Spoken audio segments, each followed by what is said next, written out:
আল্লাহর কোরআনের সবচাইতে দামি আয়াত, the greatest verse in the কোরআন।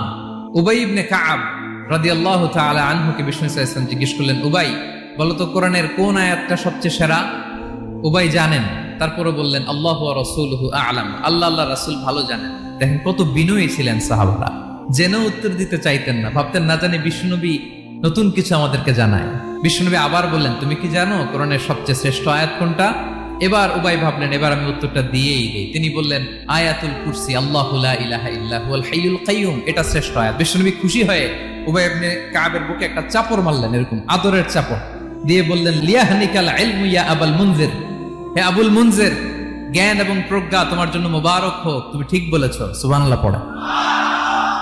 তাহলে এই প্রথম ইনফরমেশনটা আজকে জানলাম, কোরআনের সর্বশ্রেষ্ঠ আয়াতের নাম ৬,২৩৬টা আয়াতের মধ্যে থেকে সবচাইতে দামি আয়াত এটা।